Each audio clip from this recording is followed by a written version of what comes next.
Shavua Tov Rav. Shavua Tov.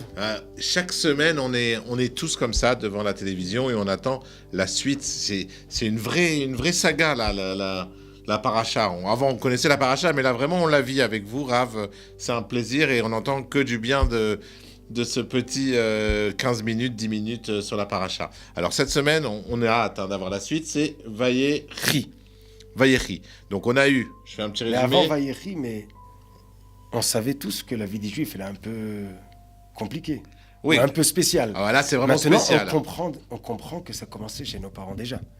Peut-être que ce qui se passe chez nous, c'est la suite de ce qui a commencé chez nos parents. La vérité, c'était très compliqué. Les histoires du frère, Yosef, il y a 2 semaines, qui a été vendu, qui devient roi, qui retrouve son père. Bon, là, on s'est fini sur une très belle fin de paracha la semaine dernière, où tout le monde se retrouve, s'embrasse, et se fait des bisous, c'était magnifique. Comme quoi, c'était pas des Ashkénazes, Rav. Sinon, ils se seraient juste serré la main. On est d'accord? Eh oui. Alors, qu'est-ce qui va se passer cette semaine? Là, il faut dans le peuple juif tout. S'il faut Yehuda Yosef, il faut des Ashkénazes et des Sfarades. Ok. Il faut des gens qui serrent la main et des gens qui s'embrassent. Ok. Ouais, j'arriverai pas à faire un bisou au Rav Brandt, je vous le dis. N'espérez pas, même dans 150 émissions. Faut vraiment que... Si tous les juifs pourraient, comme nous, s'asseoir sur la même table, chaque semaine, c'est beau, non? Ouais, ça suffit. Alors, pas de bisous. Alors, on vous écoute, Rav. Là, cette semaine, on en est où? Donc, il y a Yaakov qui descend en Égypte et qui va rencontrer son fils après 22 ans qu'il n'a pas vu. Il avait 17 ans quand il a quitté. Et maintenant qu'il est le vice-président, vice-roi d'Égypte, il a 39 ans. La main du roi, j'ai bien aimé les... La main du roi. Yosef était jeune garçon, maintenant il est marié et il a 2 enfants. Ménaché.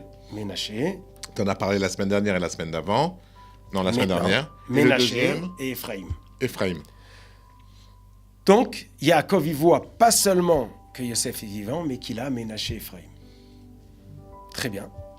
C'est intéressant. Son fils s'appelle Ménaché. Il est grand-père, il est content, il voit son fils roi au top, il est content. Et la femme de Yosef, c'est qui? Mais attends, la femme de Yosef, mais la Torah ne nous raconte pas des histoires qui n'ont pas de signification. D'accord. La preuve, c'est que la femme de Yosef, elle n'est pas marquée son nom dans la Torah. D'accord. Elle est marquée. Non, mais la femme de Yosef, elle est marquée. Ah, elle est marquée? Elle est marquée. Elle s'appelle comment? Osnat. Ah, sympa. Donc Osnat, ça vient de ce... C'est un prénom égyptien, alors? Non. Elle vient d'où d'Osnat? Ah, c'est ça? Si tu parles d'Osnat. Osnat, alors, est-ce qu'il aurait pu épouser une égyptienne? Oui, s'il a converti à son idéologie, pourquoi pas? Mais bon, à mon avis, si tu poses la question, c'est que ça doit être une Israélienne. Ah, et comment elle arrive à la juive en Égypte? On ne sait pas, elle s'est perdue. Elle s'est perdue. Elle a été vendue par ses sœurs. Elle vient d'où? Osnat, de Snat. Osnat, ça va. Osnat. Ouais. Alors, la Torah nous dit qu'elle s'appelle Osnat bat Potiphera. Potiphar? Potiphar. Elle nous dit quelque chose, la femme avec la chemise, là. Ouais, Osnat. Qui lui a piqué sa chemise. De Yosef. Ah, du coup, il lui a piqué sa fille aussi? Non. Elle pensait que Yosef va se marier avec elle, mais en réalité, il s'est marié avec sa fille. Osnat, la Torah nous dit, est la fille de Potiphar. On peut saluer tous les Osnat qui nous regardent? Mais... On salue tous les Osnat. Mais... Non, parce qu'elle ne savait pas d'où venait leur nom. Tu nous as dit qu'il faut qu'il prenne une juive. Ouais. Et moi, je te dis qu'elle est la fille de Potiphar, ça te pose pas problème? Bah, peut-être que Potiphar, il était Potiphar Benichou ou Ben Ayoun, on ne sait pas. Non, c'est pas ça.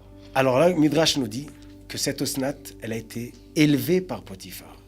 Mais elle est née de qui? Vous vous rappelez que Yosef a été vendu à Shrem. Ouais. Mais qu'est-ce qui s'est passé à Shrem aussi? Dina a été violée par Shrem. Et Shimon et Lévi avaient tué tout le monde. Oui. Et Dina, elle a eu une fille. Comme ça, elle nous dit le Midrash. Et le père était Shrem et la mère était Dina. Cette fille, que son père n'était pas juif, a été envoyée de la famille. Dieu a préparé son coup, il l'a envoyé en Égypte. Bien joué. Et Yosef, quand il est devenu à 30 ans le roi, il a entendu qu'il y a cette fille. Et il a pris, il s'est marié avec elle. Donc il s'est marié avec une petite fille, une fille de sa sœur. En fait, Potiphar qui achetait des enfants, il a acheté Yosef, il a acheté Osnat. Et ils se sont mariés ensemble. Et ils ont eu Ménaché. Et les deux venaient de la même famille, en fait, puisque... Sa nièce. Ok. Puisque la mère de Osnat, c'était Dina. Et si on prend l'histoire, Sarah, c'est la nièce d'Abraham qui arrive par son frère. Rivka vient du fils de Bethuel. Elle est la fille de Bethuel, qui vient aussi de la famille d'Abraham. Ruth, qui va être la grand-mère de David Amelech, vient de Lot. On a compris l'histoire, c'est que les filles reviennent ouais. de la famille, mais un peu de dehors. Mais on revient à notre histoire. Notre histoire, c'est Ménaché et Ephraïm. Donc, Yaakov vient en Égypte, et Ménaché et Ephraïm sont les petits-enfants. Et la paracha nous raconte que Yaakov va bénir, avant de mourir, Ménaché et Ephraïm. Et la Torah nous raconte que Ménaché était avec son père Yosef, et Ephraïm était chez Yaakov. Et quand Yaakov est malade, il va mourir, on va chercher, il dit, appelez-moi mon fils. Qui c'est qui va le chercher? C'est Ephraïm. Et nous dit la Gemara, Ephraïm habitait chez son grand-père. Et son frère Ménaché habitait chez son père. Pourquoi? Et pourquoi Yaakov veut bénir Ménaché et Ephraïm? Il n'a pas encore béni ses fils. Alors? Il y a un problème. Yaakov saute une étape. Une génération. Abraham bénit son fils. Ouais. Son Yitzhak bénit son fils. Yaakov, avant de bénir ses fils, qu'est-ce qu'il fait? Ses petits-enfants. Il bénit ses petits-fils. Et que les petits-fils de Joseph. Ça nous rappelle, encore une fois, qu'il fait un fils plus que les autres. On dirait qu'il donne un plus qu'aux autres. Comme au début avec Joseph. Comme le début avec Joseph. Et encore une fois, il dit à Yosef... Le gars, il continue. Il est là, c'est pas le gars, c'est notre grand-père, c'est Yaakov Avinu. Yaakov, il continue. Yaakov Avinu, il amène Ménaché Ephraïm, il dit, tu sais mon fils Yosef, vous êtes 12 frères, et bien tes fils sont des petits-fils, vont être comme des fils. Donc maintenant, les frères vont devoir partager leur héritage ou leur bénédiction avec 2 petits-fils. Il y a une tribu, Ephraim et Ménaché? Oui. Il y a combien de tribus en tout? 13. D'accord. Donc Yosef devient 2, Lévi va être une tribu spéciale, mais il y a une nouvelle tribu. Et les frères, encore une fois, papa, tu amènes quelqu'un, une concurrence. Mais ils n'ont rien dit. Ils n'ont rien dit parce qu'ils ont compris maintenant. On ne prend pas 2 fois la claque sur la tête. Non, on prend 2 fois la claque, mais pas la même. Non, on baisse la tête la deuxième fois. Voilà. Donc Yaakov va, avant de mourir, mettre clair les choses. Il dit, les frères voient que les petits-enfants sont bénis et deviennent comme des enfants. Mais qui c'est qui ne comprend pas? Ou qui c'est qui se pose la question? C'est Yosef. Parce que Yaakov, pas seulement va bénir Ménaché et Ephraïm, mais il va mettre les mains comme ça. Ça veut dire qu'il va mettre la main droite sur le petit Ephraïm et la main gauche sur le grand Ménaché. Et Yosef, il dit, mais papa, regarde ce que j'ai souffert. Tu m'as donné une chemise à carreaux, comme tu dis. Et encore, tu vas mettre Ephraïm au-dessus de Ménaché. Ça va faire de la marloquette. Ça va faire de la haine, ça va faire de la concurrence. Et Yaakov, il dit, Yadati, béni, Yadati. Je sais, mon fils, je sais. 2 fois. Je savais avant, je sais maintenant. Et vous le saurez tout le long de l'histoire. Alors il dit quoi, Rachid? Ménaché sera grand, mais Ephraïm sera encore plus grand. Donc la main droite est sur le plus grand, c'est Ephraïm. Qui était Ephraïm? D'Ephraïm, il va sortir Yehoshua bin Nun. Il va sortir encore des autres. Mais Yehoshua bin Nun, il va le faire entrer en Eretz Israël. Ménaché, il a un autre but. Et Yosef, au début, ne comprend pas. Il veut prendre la place pour son grand-fils, qui est peut-être vexé. Yaakov dit non. Ça veut dire quoi? Non. Laisse-moi faire. Laisse-moi faire. Je sais ce que je fais, quoi. J'ai pas perdu la tête. Et là, Yaakov bénit Ephraïm et Ménaché, et après, il va bénir tous les 10 enfants. Et qu'est-ce qu'il va les bénir? Chacun reçoit une bénédiction différente. Pourquoi? C'est le même message. Chaque juif a sa place. Si un il est médecin, et un il est cordonnier, un il est rosh yeshiva, et un il est rabbin, et l'autre il est chanteur, et l'autre il fait des émissions à la télévision. Chacun il a sa place. Ne croyez pas qu'un juif doit marcher sur le pied de l'autre pour exister. Et ne croyez pas que si l'autre il existe, il vous marche dessus. Et quand Israël a rêvé Mzelazé. Chaque juif a besoin de l'autre. Et garant de l'autre et aide l'autre. Si Yehuda et Yosef, ils ont chacun sa place, Ménaché, Ephraïm, il a chacun sa place, et les petits-enfants, Ménaché, Ephraïm, ont la place comme les frères. Et c'est ce qui est marqué. Ephraïm, il était chez Yaakov. Pourquoi? Parce que Yaakov lui a transmis la Torah qu'il a reçue de son père et de son grand-père. Parce qu'Ephraïm va devoir enseigner la Torah, il va être un Talmid Chacham. Ménaché, par contre, il est proche de Yosef. Pourquoi? Il aide son père à gérer l'Égypte. Quand Yosef va mourir, il va continuer. Ménaché, c'est celui qui aide les Juifs à tenir dans l'exil. Et c'est de lui qui va venir Mashiach ben Yosef, qui va permettre revenir en Eretz Israël. C'est-à-dire que Mashiach ben Yosef, ce sera un Bnei Ménaché? Peut-être. Donc il sera sûrement asiatique ou...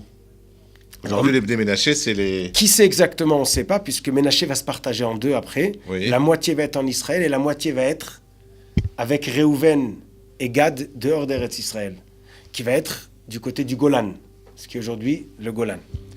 Mais à la fin de la paracha, on va terminer le Sefer Bereshit, on finit là la 12e paracha, Parashat Vayechi, le livre de nos parents, Avraham, Yitzhak, Yaakov et des 12 frères, se finit Parashat Vayechi, avec une histoire qui nous interpelle et qui fait partie de ce qu'on vient de dire. On adore les histoires. Alors la Torah nous raconte, à la fin de la paracha, et avec ça on finit le livre de Bereshit, Oui. on finit le livre de la famille de nos ancêtres, avant d'être les Béné Israël dans le livre de Shemot, une histoire. Et Yosef a vu à Éphraïm, donc d'Éphraïm, des petits-enfants et des arrière-petits-enfants. Et aussi les enfants de Machir, le fils de Ménaché, ont grandi sur les genoux de Yosef. Très belle histoire. Mais qu'est-ce que ça nous intéresse? Oui, c'est ça. Je vois pas le... Je suis très content pour Yosef d'avoir vu des enfants, des petits-enfants. Qui c'est qui a vu ça? C'est Yaakov ou Yosef? Yosef. La Torah nous raconte, Yosef a vu les arrière-petits-enfants. Il les a vus ou il de a... Éphraïm et les petits-enfants de Ménaché Sur ses genoux. sur ses genoux. Donc déjà, on retrouve la différence. Les petits-enfants d'Éphraïm n'ont pas grandi sur les genoux de Yosef. Pourquoi? Puisqu'Éphraïm, il était dans la ville de Goshen avec Yaakov, où là, ils ont étudié la Torah, les enfants de Yaakov. Goshen, c'était en Égypte. Hein, En Égypte, mais c'est là où ils avaient mis les Juifs au début, D'accord. où ils auraient pu y rester s'ils seraient restés éloignés des Égyptiens, comme sont restés toute la tribu de Lévi. Après, ils se sont éparpillés. Mais Machir ben Ménaché, donc un des fils de Ménaché, lui, ses enfants ont grandi sur les genoux de Yosef. Ça veut dire quoi? Ça veut dire qu'ils ont appris de Yosef comment être roi en Égypte, comment résister dans l'exil, au Yetzer Hara, et de rester dans la Torah. Il y a une partie des Juifs qui est au Beth Midrash, c'est les enfants d'Éphraïm. Et il y a une partie, les enfants de Yosef, qui ont eu la force, qui l'ont pris de Yosef, qui est resté en Égypte, et dans la prison, et dans la maison du roi, qui est resté religieux. Donc tu as d'un côté ceux qui vivent à Pavé, à la yeshiva de Pavé, qui restent enfermés dans la yeshiva et qui sortent pas, parce qu'ils veulent pas être face au monde extérieur. Et tu as l'autre juif qui garde le judaïsme tout en vivant dans le monde extérieur. Qui confronte le monde extérieur. Il est médecin, il est dentiste, il est cordonnier, il est ce qu'il est. Et l'un n'est pas mieux que l'autre, c'est simplement deux façons de vivre. L'un est le complément de l'autre. On ne juge personne ici. On complète. On complète. Et la force du peuple juif, c'est chacun sa place de se compléter. Et la Torah nous finit, le livre de Bereshit, que les Béné Machir ben Ménaché, donc la moitié de Ménaché, elle est dans le chemin du grand-père Yosef, elle sait résister en Égypte. Et si on retrouve après, quand les Juifs rentrent en Eretz Israël, les Béné Gad et Réhouven veulent habiter à l'est du Jourdain, au Ever à Yarden. Et Moshe va prendre la moitié de Ménaché et va leur envoyer habiter avec eux dehors d'Israël, à l'est du Jourdain. Pourquoi il a envoyé la moitié de Ménaché? Pourquoi il a séparé Birkla le Ménaché. Ouais. Et pourquoi ils n'ont pas demandé d'habiter là-bas? C'est que Réhouven et Gad qu'ils ont demandé. Parce qu'ils avaient quelque chose à apporter, peut-être. Ils avaient quelque chose de spécial à apporter. Une force de résister, même pas au centre d'Eretz Israël. C'est comme... C'est les Béné Machir, Béné Ménaché qui tiennent. C'est comme les Chabad qui envoient des shluchim dans le monde entier. Ah, très bonne. C'est tous les rabbanim et les juifs qui arrivent à enseigner la Torah, même dehors d'Eretz Israël, même dans tout l'exil. On a les tzadikim de toutes les générations. Le Baal Shem Tov, il est arrivé, il a ramassé des âmes juifs perdues dans la Pologne, froide. Non, mais sans chercher. Je te dis, aujourd'hui, tu vois les Chabad en Inde, au Mexique, au Pérou, dans le fin fond de de la terre, tu as toujours un Chabad Kelaï qui ramène des Juifs. Voilà. Et lui n'est pas influencé. Cette force de ne pas être influencé, il y a deux forces dans le peuple juif. Une force de développer la Torah, de l'enseigner, et il y a une force de résister au Yetzer Hara. Maintenant, si on conclut, Yishmaël n'est pas rentré, il n'a pas résisté au Yetzer Hara. Esav n'est pas rentré dans le peuple juif parce qu'il n'a pas résisté au Yetzer Hara. Yosef, qui a résisté au Yetzer Hara, et fait partie du peuple juif. Et il est la partie qui nous permet de tenir tout le long de l'exil. Et de même qu'il y a eu le premier exil de l'Égypte, malheureusement, il y a un deuxième exil, et après le premier temple, il y a un troisième exil, après le deuxième temple. Et nous attendons tous le troisième temple qui va revenir Amen. Par l'union de toutes les tribus. Ensemble, l'union fait la force, chacun il amène sa spécificité, et ensemble, Bezrat Hashem, Bimera Beyamenu, on va voir la Geoula Shlema. Amen. Alors, donc là, on est à la fin de Sefer Bereshit. Et la semaine prochaine, on verra Shemot, si Dieu veut. Le livre de Shemot. Le livre de Shemot. Donc, juste pour vous informer, je profite que je suis à la télé pour vous dire que la fin de l'exil, c'est en ce moment. Et ça se passe en Israël. Donc, venez en Israël et on vous attend tous pour cette fin d'exil. Non, il faut leur dire que c'est fini l'exil. Pour l'instant, on descend en Égypte. On n'est pas encore sorti d'Égypte. On est sorti d'Égypte. On est là. La preuve, on est à Jérusalem. On enregistre aujourd'hui à Jérusalem, la capitale d'Israël. Ce qui était improbable et impossible il y a une génération, quoi. La génération de nos parents, voilà, même cette partie de Jérusalem, on l'avait pas. Donc voilà, l'exil est en marche, pas l'exil. La Géoula est en marche, on compte sur vous. À bientôt, Shabbat Shalom. Shabbat Shalom.